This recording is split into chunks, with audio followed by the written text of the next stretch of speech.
after a brief excitement. All right, so as I walked back in, one thing I noticed is this background might be a little more green than I want it to be, but I like the temperature being cool is setting up that expansion. So what I'm going to do now is I'm going to go over, I have a little bit of gray mixed with black and white, and I'm going to mix a little of this neutral color that I had been working with in and let that start to work into the color as well. So it cools it down a little more, grays it a little bit, but I'm still going to let a little bit of that green start to push through. And then I may come up here and find a few spots to pull a little bit of this gray in as it's going to start warming up a little as it comes up the side of the canvas. This needs to be a little lighter in value.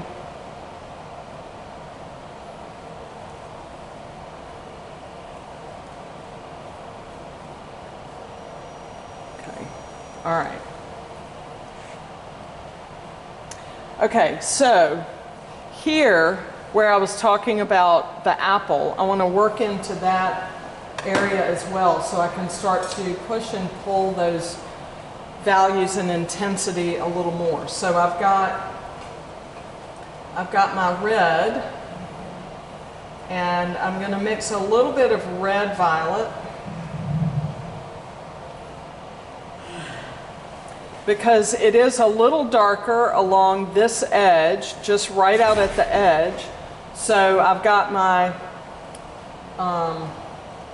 red that I've mixed into that red violet, and again letting my shadows be a little bit thinner. I'm going to pull that shadow. Now I had a darker violet underneath it, and that's still, I'm going to see some of that still where I'm laying this next layer on top, but it's a little more intensely saturated. And then as I come across the front of the apple, I'm going to add a little bit more of my pure red into that mix.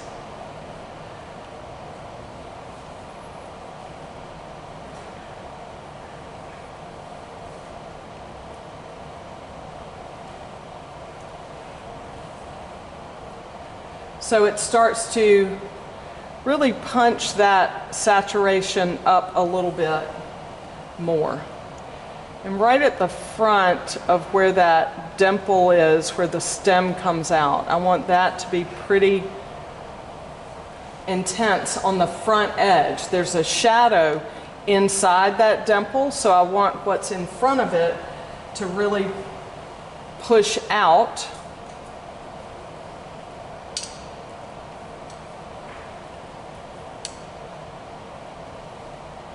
There's a little bit of reflected light on the right hand side.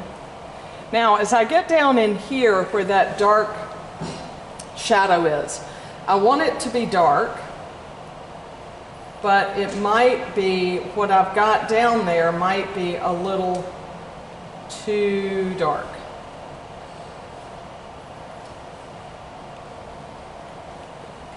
So I'm going to pull that value up just a little bit with a little violet. Now I don't really have a violet on this palette, but when I mix the red and the black together, I get what pushes towards violet. I'm going to raise the value just slightly, and then when I put that down where that dark shadow is, it's going to cool off a little bit. It gives me a little bit of reflected light. Then I can come back with my darker violet and come in there as well.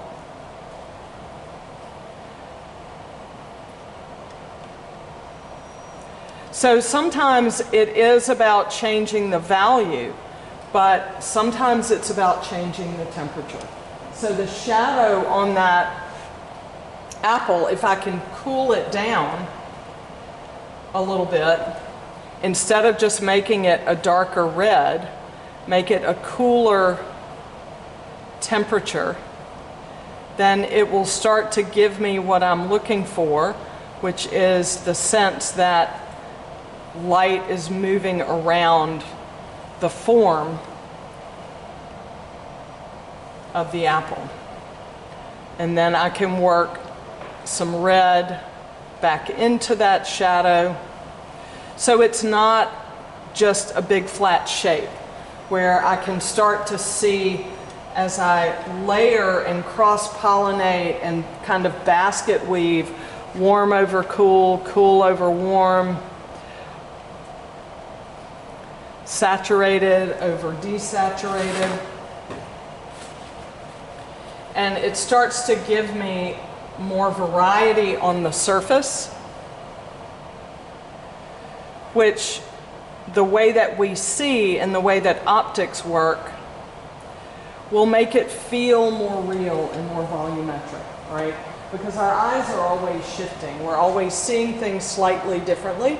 And you can see now the difference between how this is starting to appear to have more volume and this is still really flat, right? Where there's no variety of brushwork and no variety in temperature, particularly where you're getting into a shadow area, right, along the edges of a shadow. Alternating and cross-pollinating that warm and cool will make it feel, ooh, that's going to be it'll make it feel a little more real. Okay, I was looking to get a little lighter in value on the inside of that little dimple, but I went a little too far.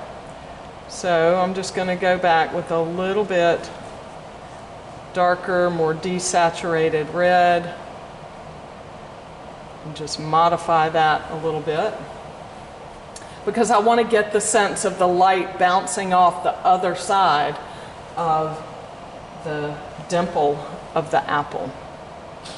And then I've got a shadow going down into the dimple. I'm not going to worry about the stem yet. I'm going to let that be kind of a last addition. Okay. So if you get up here to this, you can start to see the physical nature of the paint as well. It's part of what's so awesome about painting is the stuff, right? The paint. Okay, we're not creating a reality. We're creating our interpretation of that reality made out of this stuff that we squish out of tubes, right? If we wanted it to be exactly reality, we take a photograph and let that be that, right? So we're using this stuff to create our impression of what we're seeing, and also to create what I want you to see when you look at it, right? I'm giving you what I want you to see.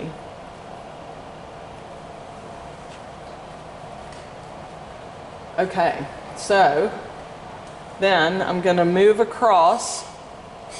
Actually, let me talk about this highlight over here. All right, highlights are not just white.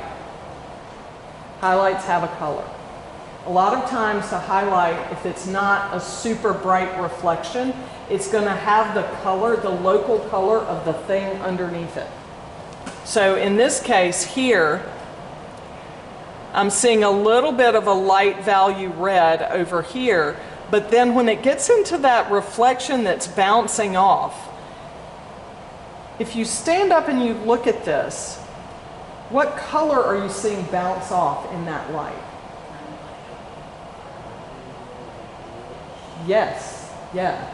So kind of as a rule, although not really a rule, if you have a really warm object, that reflection is going to appear. It's not going to be lavender or blue, but it's going to appear that way to us because of the way that we see it.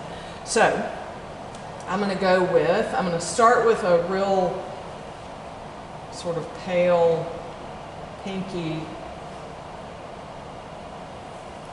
lavender. So over here, it's just a lighter value of the red as it sort of, the light's reflecting off over here.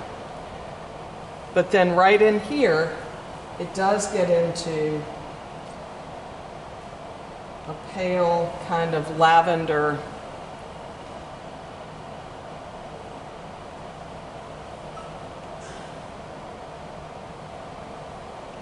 reflection. And you want to be careful about making those reflective shapes too exact. And I'm going to come back in here and trim that down a little bit and kind of interrupt that shape. So it's not a circle. It's going to reflect a little bit the shape of what's underneath it. And I rarely, unless I am painting an object that is glass, I'm rarely going to use straight white. So even when I look at that and I'm like, ooh, that reflection's really light, what I just put down is too light, so it looks like a spot. You don't want your highlights to look like polka dots on your apple or whatever it is that you're painting. So I'm going to go back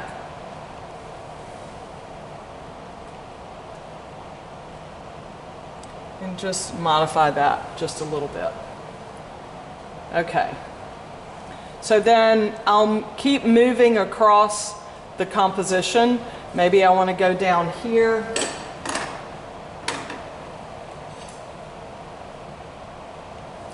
Next, where I've got the blue cloth, which is gray.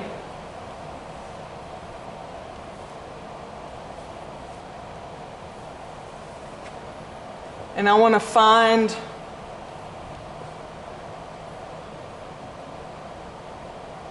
the contrast between the blue cloth, where it's coming in front of the apple,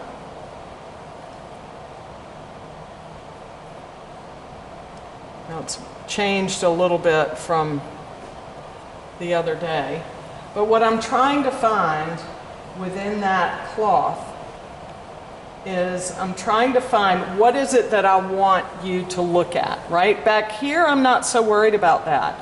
These areas that are just sort of generalized. But here, where you've got some detail,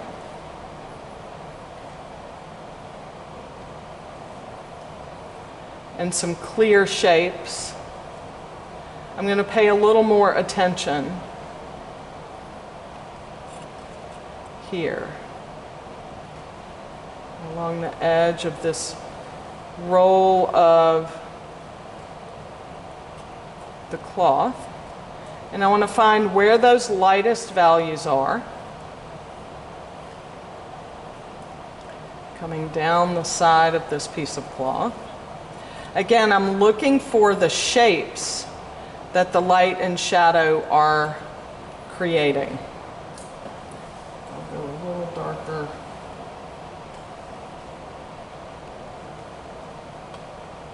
And I'm going to simplify it a little bit. So where the fabric, where there's this roll in the fabric, that's a soft-edged shadow. So I want to make sure that I find where those soft-edged shadows are and where the hard-edged shadows are. These are all sort of soft edges, where all this fabric is rolling over itself. And then it gets a little bit darker right in here, and I'm going to go with a little bit of a violet tone in here, just to kind of connect it to the apple.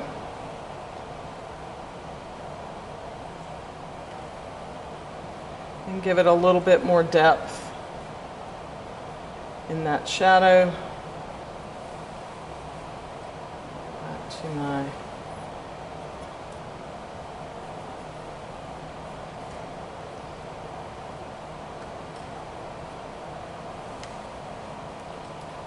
and then I'm going to look at these really dark shadows underneath.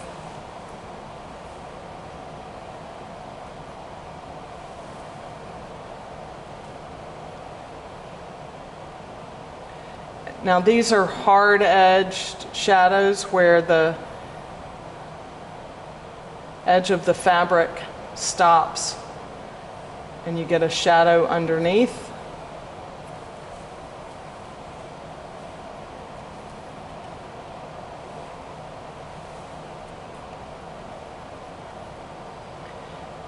Under this front edge of the fabric, and painting fabric can be kind of intimidating. But really all you're looking for are shapes between light and shadow.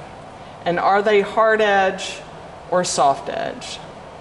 And that's going to help to define what you're seeing. Now here, as I look underneath this roll in the fabric, some of the light is getting up underneath there. Now, I'm trying to see color within that shadow.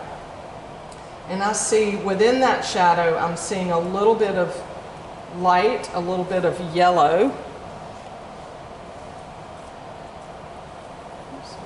little bit lighter. Underneath, because I'm getting some color bleeding through. And I'm going to connect it to this pair over here, starting to see a little bit of light filtering through that shop towel. And the shadow needs to come out this way just a little bit.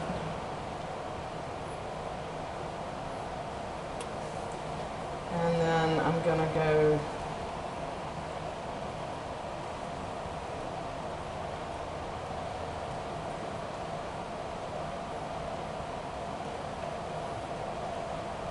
and let this white of the cloth start to blend into that shadow, because that's a softer edge there as the light is sort of sneaking up underneath. All right, so it's all about analyzing what you're seeing and how do I best interpret that with this squishy paint that I squished out onto my palette. And you want to keep building. So right along the front edge here, that edge is really close, and